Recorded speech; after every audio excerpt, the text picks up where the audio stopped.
Good morning, everyone, and it's such a joy, really, to see all of you here. I don't think we dreamed of having such a wonderful turnout, so this is very gratifying.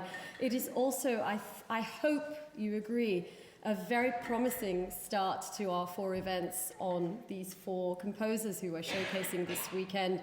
Each time I hear that song, I fall a little bit more in love with it. And this has been this whole process over the last year of building up these resources around women song composers.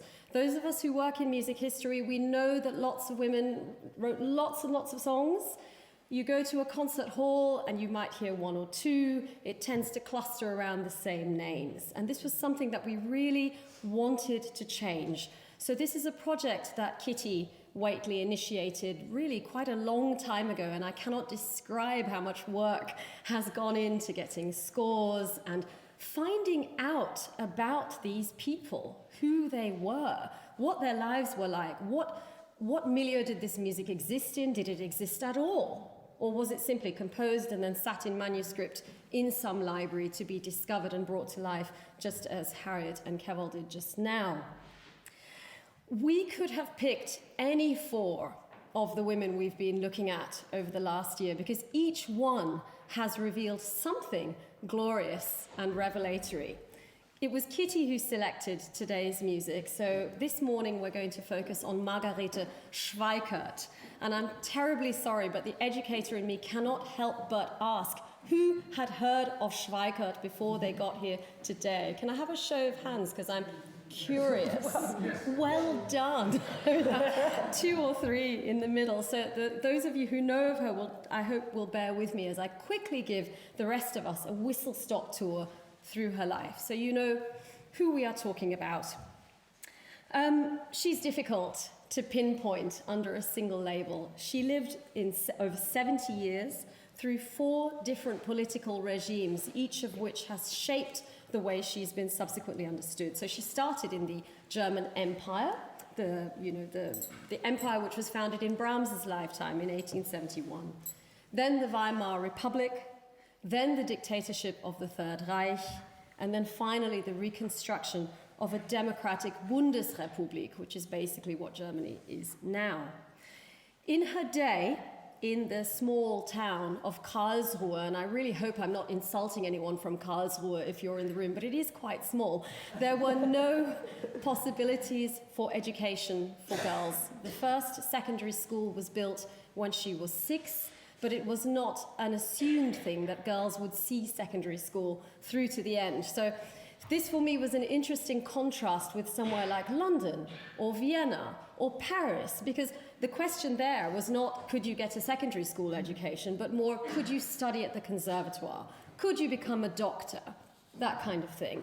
So already we are starting with someone in a much more provincial and challenging milieu for musicians. Musicians are, I think, urban creatures.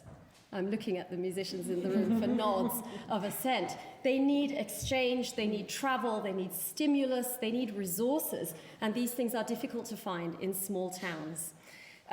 She did manage to get to Stuttgart, which was a local big town, the local city, and had some lessons with Max Reger. We might therefore define Max Reger as one of her important men. One of the things that we have found looking at women composers is that they inevitably come with an important man. And one of the hardest things then to do as a historian is to move the man and all his paraphernalia and detritus and scholarly books and a million articles and all the rest to one side, to actually shine a light on that overlooked woman. So you can find out stuff about Schweikert in Reger studies. And let me tell you, as a 19th century German music historian, Reger studies is a niche area already. So, I'm sort of finding myself down little wormholes trying to work out anything about this woman. She had violin lessons. She was a first-class violinist. She had piano lessons. She was a slightly less first-class pianist, as Keval and I have discussed, and as one can perhaps tell from her slightly awkward textures. We'll come to that in a moment, perhaps. But she was a good enough pianist to accompany her own songs in concerts across southwest Germany. she did quite well, I think, in the circumstances. Her family was also prosperous. So she was a leading figure on the Karlsruhe music scene, and yes, I am aware of the irony of that statement, in the 1910s and the 1920s. She has sort of 20 golden years where things are possible for her. World War I was not good for concert life, as you can imagine. So that was one trough in her history. Her mother died in 1922. And when I first read this, I thought, well, what difference would that make? Until I realized that her mother had taken care of the entire household to free her daughter to compose and perform. So the death of her mother automatically shoved responsibility for her aging father onto Schweikert's shoulders. So that transformed her life. I always think about what was life like before a washing machine or a dishwasher. And that's the kind of thing that can wake me up in the night in a cold sweat, a pre-dishwasher life. So first we have her mother's death. She then got married in 1923. And this is a difficult thing for me to think about because I am happily married. I think marriage was quite a nice thing for me and still continues to be. But for so many of the women we've looked at, marriage spells it is a creative death knell. Because her husband needed looking after along with her father. And then came the baby. So it's 22, 23, 24. 3 life-changing events. And it would have taken far better professional circumstances for her to sustain her career in the face of that. Now, what usually happens is that a woman's creative life declines under those life circumstances for 5, 6, 7 years, maybe until the child finally goes to school.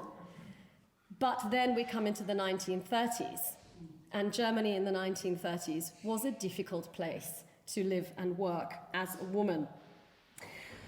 I want now to hand over to Kate, sorry for popping, to think about what I mentioned before, which is the association of women with men, and what perhaps as biographers, as those of us who are writing the lives of these figures and then presenting them to audiences like yourselves, how do we navigate those problems? Thank you, Natasha.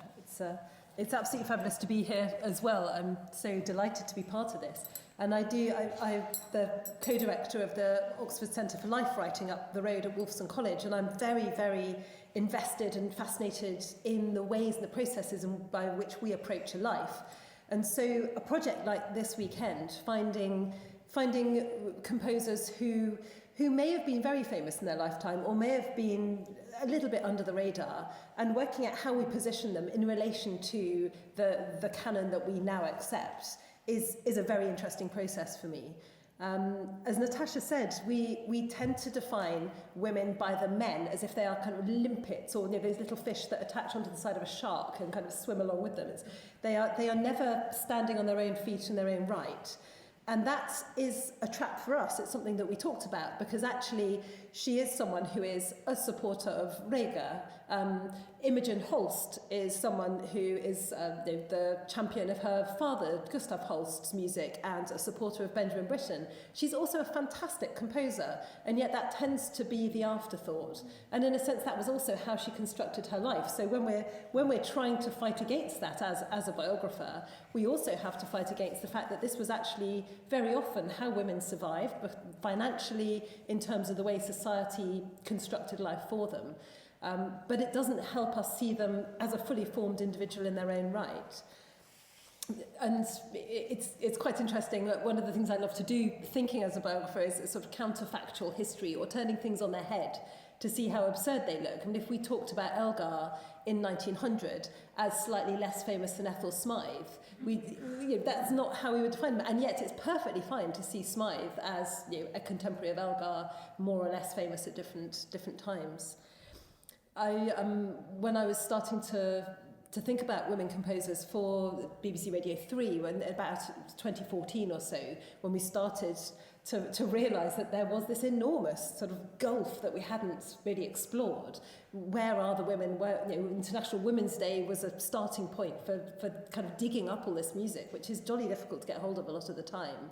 I turned to Grove, Stanley Sadie's Grove dictionaries of the canonical Bibles of musicology, who's who. And there are hardly any women. They're there on the margins. They are attached to the men, as we expect. And then realised that Stanley Sadie, who edited the dictionaries, his wife, who was a wonderful woman, complained about the fact that there weren't women composers in his work. And this is a horrible paraphrase, I'm sure I will get sued saying all this, but he then effectively said, well, off you go then, find the women yourself. And so there was a very small filing cabinet with the information about the women next to his vast array of information about the whole of male musicology and composers. And she created an infinitely smaller dictionary of women composers, which was invaluable at the very early days of trying to think about who these women were, how we might program them, how we might put on events like this weekend. But the difficulty is that has ghettoized them. So women, if they're not seen in relation to men, are seen as their own funny little bubble, the lady composer, the woman composer. And again, thinking upside down, the idea of seeing Zadie Smith as a lady novelist, it would be preposterous. We've stopped doing that in literature about 100 years ago. Tracy Emin, a lady artist, woman artist, she's Tracy Emin. So I would rail against the idea of the female composer. When I worked with a wonderful composer, Thea Musgrave, when she was in her 90s, she was saying, well, I'm not a female composer. I'm a composer and a conductor. I just happen accidentally to have been born female, but that's only relevant off the podium. It's the same as having orange hair or brown hair as far as she's concerned. So I'd just like to put that thought out there, that this is about women composers, and yet it's about composers and the accidents of history, whether it's politics and global forces enacting on a life, or the accidents of responsibility or financial income, or being born in a small town, which we won't be too rude about, that actually have enormous bearing on a career and on how much someone can achieve, whether they're male or female. Thank you for giving me that. Sorry, I'm going to be now left with the image of the Sadie's household where he's saying, my filing cabinet is bigger than yours. I think it was rooms and rooms of filing cabinets. There was no contest. Yes, so the Sadie's filing cabinets will stay with us. But actually, Katie's making a very important point about integration. There was a very powerful move in the history of women composers to make some space for them, and hence there are dictionaries of women composers, and there are concerts dedicated to the music of women composers, etc., etc. So the question is, how successful have those strategies been? I have my misgivings, actually, because I think it has encouraged that sort of ghettoization, which is why in this session we've tried a different musical approach, which we're going to hear now in 3 songs, one by Hugo Wolf, and then Schweikert's Zusammen sterben, and then finally Richard Strauss's Auf ein Kind. And actually I must thank Harriet again for not changing any of the repertoire which was planned for this Saturday. Exactly, a true professional, so I was most grateful for that. And what I would love you to do is to listen for musical affinities, kinships, but also difference. Not difference according to gender, but difference according to the way, for example, we relish the world of Schumann in comparison with the world of Brahms, or the world of Schumann in comparison with the world of Schubert, or the Mendelssohn siblings. That each composer, and I think I'm speaking to people who love these songs, that they don't need to be stuck into one bin bag of romantic song and I love romantic song, because they do sound different. But we do assimilate new music by making relationships with that which we already know, I think. So we are experimenting this weekend with this strategy by pairing our unknown women with music which may be familiar to you, or at least styles which may be familiar to you, so that you can start doing this work of relationship building, which we've been occupied with for the last year. And please do find me afterwards and tell me if you think it works, or if you think we're doing these people a disservice, and you would have rather had an hour of Hattie and Keval just doing Schweikert. It is entirely up to you, and I am very willing to be persuaded either way. I want to show you just 2 more photographs of her before we go to the music. because I love her artist card. I thought it was such an elegant presentation of an artist, and now when we take our publicity shots as musicians, we don't do that kind of thing, but it has a great beauty, I think, that three-quarter profile of hers. And now, let us hear some music.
I want to talk a little bit about her music, because again, this was a strategy that we've been discussing for the last year.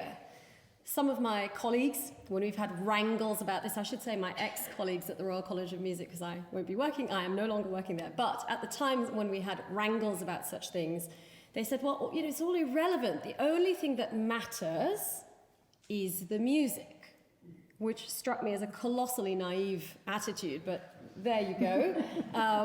We will try this as well. So let me tell you something about Schweikert as a composer. First of all, she wrote approximately 160 songs. So this is an enormous body of work, most of which is still unpublished and waiting. Actually, there's a very slow publication project inching its way out of Karlsruhe, and it is very slow because they have no money. Surprise, surprise. She wrote 7 song cycles between 1915 and 1955. And as somebody who's worked in a conservatoire for many years and had to hear the same 3 song cycles on repeat for the last 20 years, I thought this was a bit of an invitation. I'm just going to drop that one into your lap, you two. 7 song cycles. During her lifetime, she managed to publish only 8 opus numbers, and this was between 1912 and 1920, so only 21 songs. A lot of her music was lost, and this is one of the things that I think you are going to talk about, gaps in the surviving record, but I won't anticipate you there. Her memoir survives, and this is a complete treasure for the kind of work that we are trying to do, because very often these women did not feel that they merited the writing of a memoir. Who gets to write memoirs? The first answer is the person who has time to do so, the person who's not worrying about the next meal to be cooked or the next load of laundry to be hung out or whatever chore it is that occupies people from morning till night. So she did write a memoir, and it did survive, and that tells us a great deal about the care with which she chose her poetry. Now, some of her poetry can seem a little bit old-fashioned today, but this is only the case until you compare with Richard Strauss's choice of poetry, which is just as old-fashioned and just as uneven, very much reflecting the trends of the day, which now, 100 years later, you can think, ooh, that sounds a bit excessive, which was the thought that I had when I was looking over her choices. She did set quite a number of female poets, which was interesting in her day and contrasts very much with McConkie, about whom we're going to be talking this afternoon. So that's a sort of one of those things that stayed in my mind. She could write light-hearted music, but as I'm sure you've worked out from the 2 songs that you have heard, she had a tendency to what the Germans might call düster songs, a melancholic strain, which again is not unique to her, but very much captures that zeitgeist. At that time, there were not many people writing happy songs around the turn of the 20th century, and she very much responded to this as well. One scholar has noted, and Kate, you might say I'm making too much of this, she dedicated songs to her mother and her aunt, and I believe also her grandmother. Her aunt and her grandmother ran the jewelry shop, which was the source of the family's financial prosperity. She dedicated no songs to her father at all. Make of that what you will. We should turn our attention now to the latter part of her life, which we haven't talked about properly. In the 1930s, the National Socialists took power, and this transformed her life in countless negative ways. She could work as a violinist during the war for a brief spell because there weren't men to do the jobs, which is, I think, a very familiar situation. It was echoed in this country that World War II spelled a professional opportunity for countless women in this country. And of course, as soon as the war ended, we went back to square one as things had been before. She experienced really tragic losses. No matter how horrible her husband may or may not have been, the fact is he committed suicide during the Second World War, and that is a story that is shrouded in mystery. I have tried to find out more about this, and I've had to do so with great care and respect because her daughter is still surviving. And so this is not an area where I have felt yet comfortable wading in with my historian's boots, asking all sorts of nosy questions. She also had a cancer diagnosis during the war, and her health was then permanently impaired until her death in 1957. We need to confront this as historians. We need to think about what it was to be a German composer, a non-Jewish German composer in the Second World War. But as I say, we need to do this with great respect and great care and acknowledgement of the facts that we only have. Can I hand over to you for this and run away from the problem? Yes, thank you very much. Marvellous. So this is probably about as contentious as it gets, I imagine. We have, as I was ranting before, we have a woman who is defined by the men around her, as are many women. She is defined really by her husband, even though we don't know what his career was. The two facts that we know about the man to whom she was attached is that he committed suicide, we don't know why, in 1943, and that he signed up to be a member of the Nazi Party. Now, that gives us an enormous problem in the way that we try to fill some of these gaps, in the way that we talk about Schweikert and about her life. Because even though we have her memoir, which is extraordinary, as you say, that we have any kind of detail of her voice at all, we have this huge overshadowing fact, and it's very difficult to negotiate. So I'm going to suggest some ways in which we might approach it. Particularly, just personally, I'm currently in the middle of researching a book looking at cellists, musicians who survived the Holocaust or who didn't survive the Holocaust. I've just come back from Auschwitz. I've been going around concentration camps around Europe. I could possibly be the least qualified person to ever offer any kind of sympathetic reading of anyone associated with the Nazi Party. However, as a historian, I have to know that I'm weighing whatever I can up objectively, and to look in detail, in kind of granular detail, at what that one overriding fact, joining the Nazi Party, might have meant. And also remember that it wasn't her, it was her husband who did.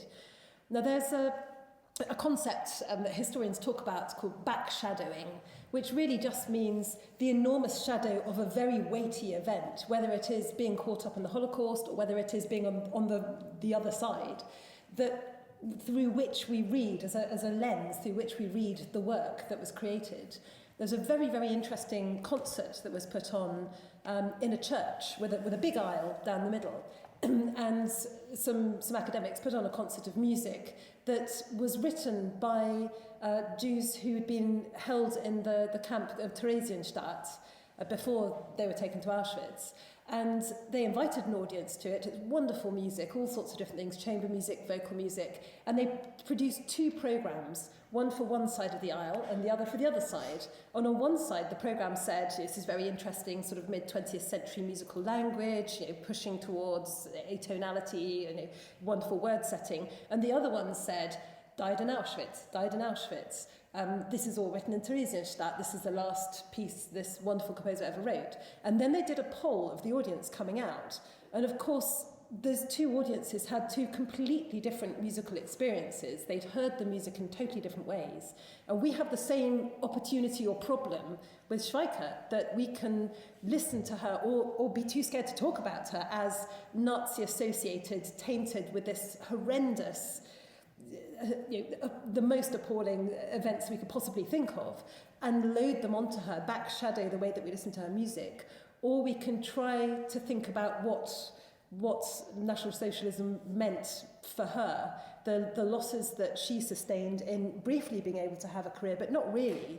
The Nazi Party was all about Kinder, Kirche and Küche, children, church and home. Women weren't supposed to work. There was supposed to be one salary earner in the house. I looked in quite a lot of detail at why people would be insane enough to want to join the party. All trade unions were anyone who was a member of a trade union, which was obligatory, was automatically a member of the Nazi Party.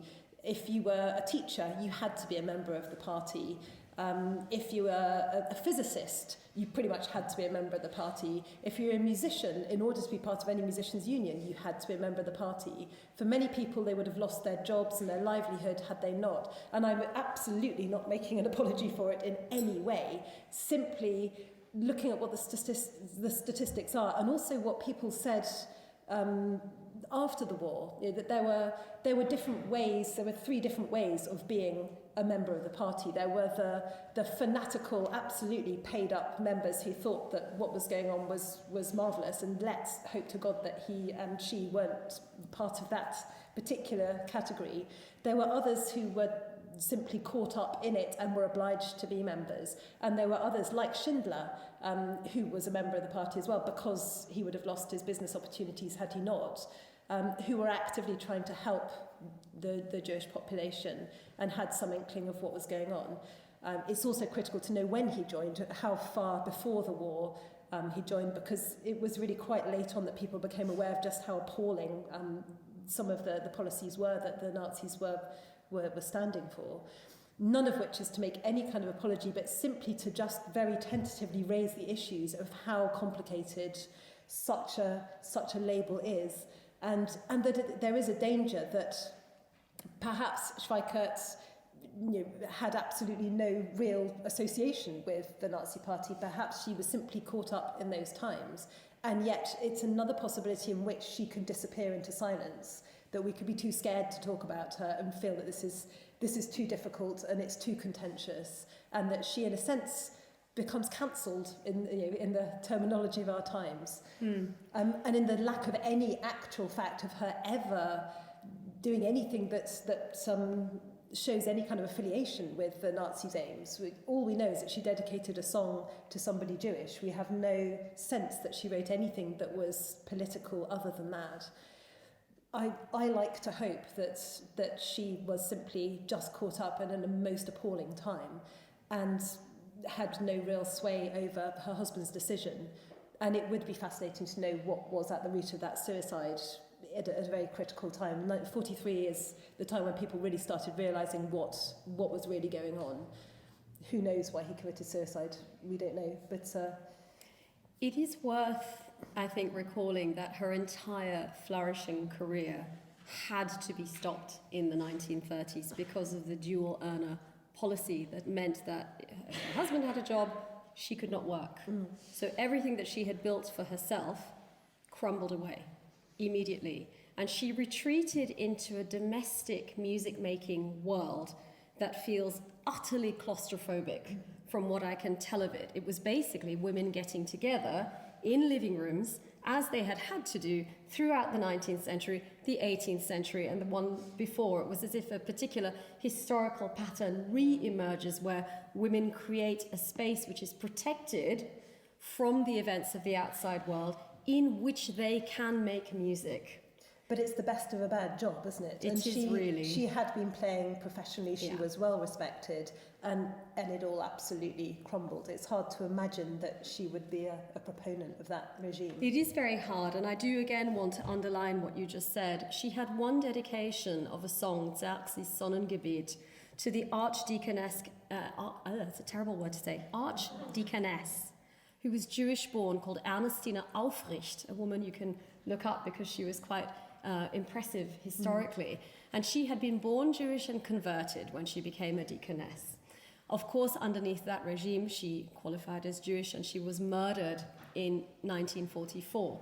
To me, it is striking that this dedication was not rescinded by Schweikert. She didn't seek to distance herself from this person who had been important to her. And I would like to take that as a small piece of evidence that this is a person who hopefully was the kind of person with whom we'd want to be associated musically. But you can see how cautiously Kate and I are framing our words. And this to me has been, again, a thing which would be interesting to know your thoughts about. Do we need our musicians, our artists, to be heroes? Do we need them to be victims? What sorts of types of people do we need our musicians to be in order for us to justify the time and energy that we put into them? And do we also have double standards sometimes, depending on how much we like them? And what do we do with Wagner? Or Karajan versus Furtwängler, and these are very, very difficult decisions, aren't they? Yeah, I've not drunk enough coffee to answer what do we do with Wagner would require more than an hour of my life. Sometimes I feel as little as possible, but that is an argument that I'm again willing to have. So I'm afraid I did find myself turning again to the music, perhaps fleeing into the music, because I think it is very beautiful and because it comes from a pre-National Socialist time. The majority of her composition was done when she was younger.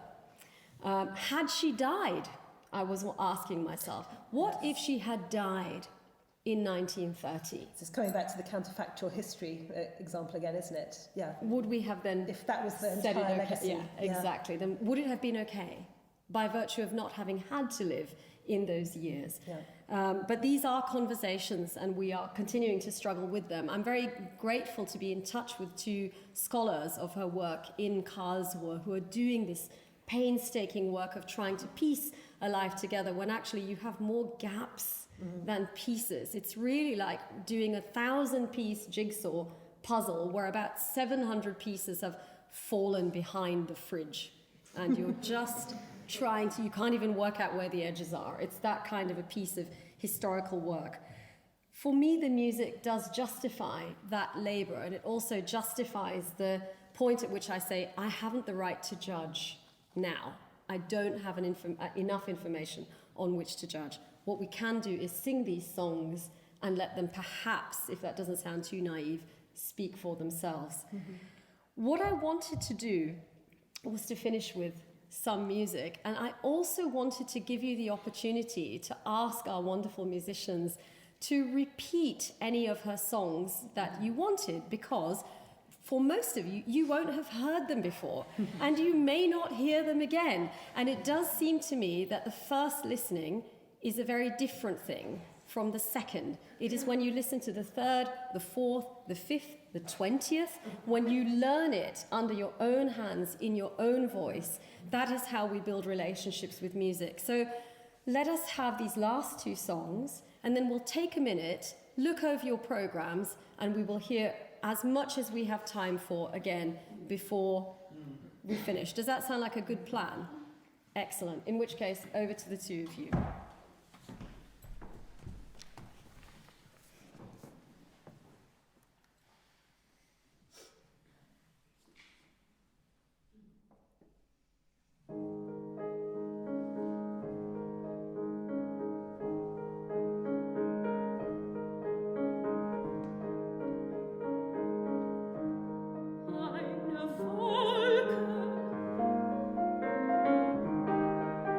Eine Wolke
Been so good. We've got 5 minutes left, which is like the first time in my life I've done a speaking engagement and had time left over. So we have heard 5 songs, if my maths isn't faulty.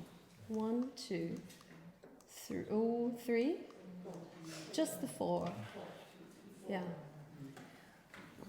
What would you like? We have a show of hands. Go ahead. Zusammen sterben, goodness me, cheerful stuff on a spring morning, yes. And? I would like to hear the first one that we heard at the end.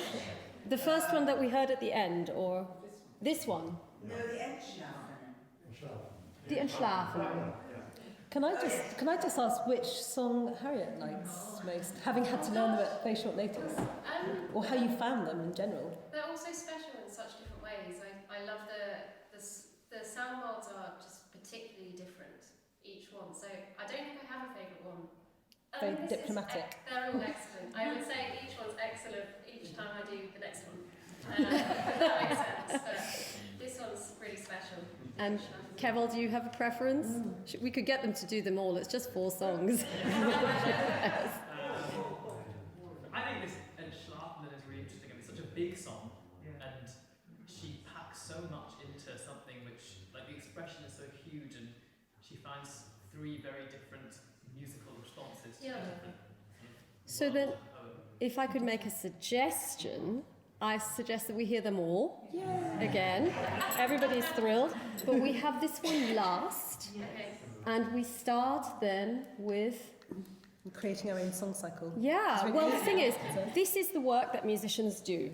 This is a huge amount of work. Most of it is hidden. What you hear in a concert is an iceberg tip.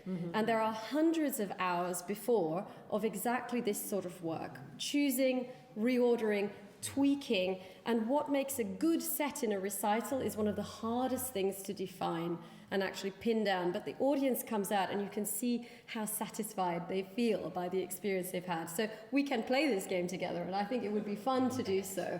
Let us then start with Zusammensterben. We've got a question Oh, here. a question. Can I ask if you know the dates of these songs? That was my question too. In relation to the live story, it'd be interesting to know sort of where they came. They're pre-1930s, aren't they? Most of them are pre-1930s, but I have specifics. If you wanted to ping me a quick email, I will let you know. There is a sort of work catalogue. A lot of the stuff is undated, irritatingly. She didn't keep a dated work catalogue of her own, which is, again, a fairly masculine activity. I mean, didn't Mozart start his work catalogue when he was 3 or something ridiculous like that? So it takes a certain kind of person to say, I deserve a dated work catalogue, and most of her songs are undated, so there's a bit of guesswork.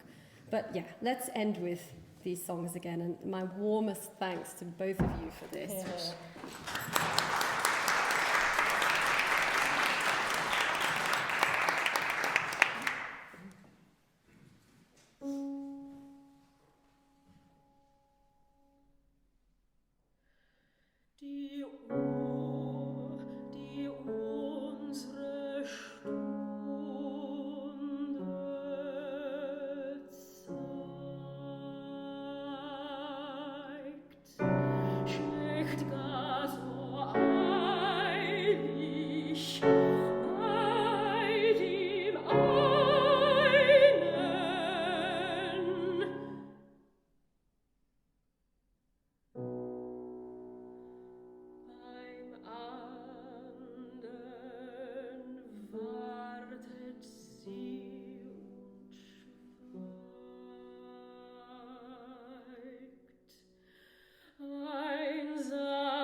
thank you everyone for coming and giving your time this morning. Thank you also to my lovely colleague, Dr. Kate Kennedy, for speaking so insightfully about biography. And I hope we will see all of you for the next round of this afternoon. Thank you.